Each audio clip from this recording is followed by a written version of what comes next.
Let me ask you something before we go any further. And please, don't answer quickly, just think about it for a moment. When was the last time you forgot a name that you knew perfectly well, or walked into a room and suddenly couldn't remember why you were there, or searched for your glasses only to realize they were already on your face? Because if that has happened even once recently and you were over 65, then what I'm about to say matters more than you think. Because memory loss doesn't arrive like a storm. It comes like weather, slowly changing, one cool breeze at a time, so subtle you barely notice. And as a doctor who has spent years listening to older patients say, it's probably just age, I can tell you with absolute certainty that age alone is not the full story, not even close, because the human brain does not suddenly decide to fail. It reacts, it responds, it gets injured quietly by habits repeated every single day, especially habits around food. And this is where people get uncomfortable, because no one likes to hear that the things they enjoy, the things that feel convenient, familiar, even comforting, might be doing harm. And yet, when I look at the data, when I look at real people sitting across from me in the clinic, the pattern is impossible to ignore. And I want you to imagine something with me for a second. Imagine your brain like a city at night, lights on, signals flowing, messages traveling smoothly from one place to another. That's what healthy memory looks like. But now imagine that city slowly losing power, not all at once, just small neighborhoods at a time, a flicker here, a blackout there, until one day you realize something important is missing. And what's shocking is that for many seniors, this process is being accelerated not by rare diseases or bad luck, but by common foods that are marketed as normal, harmless, even joyful. Foods wrapped in bright colors, familiar logos, foods people have been eating for decades without questioning. Fast foods, processed foods, refined carbohydrates, sugary drinks, things that spike blood sugar, inflame blood vessels, and quietly starve brain cells of what they need to survive. And before you dismiss that as exaggeration, let me be clear. This is not about one meal or one bad day. It's about repetition, because the brain of a 65-year-old does not recover the way a 30-year-old brain does. Inflammation lasts longer, insulin resistance hits harder, blood flow is more fragile, and when you repeatedly flood that system with ultra-processed food, high in refined starches, seed oils, sodium, and added sugars, you are creating the perfect internal environment for memory decline.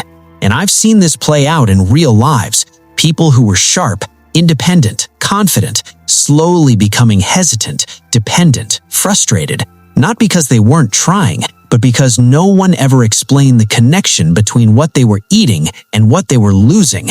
And here's the part that makes this even more unsettling. Many of these foods are marketed directly to convenience, to affordability, to routine. The burger on the way home, the fried chicken on the weekend, the packaged snacks that don't require cooking, the soda that feels refreshing, especially in hot weather. And yes, weather matters too, because in colder months, people crave comfort foods. In hotter months, they reach for sugary drinks.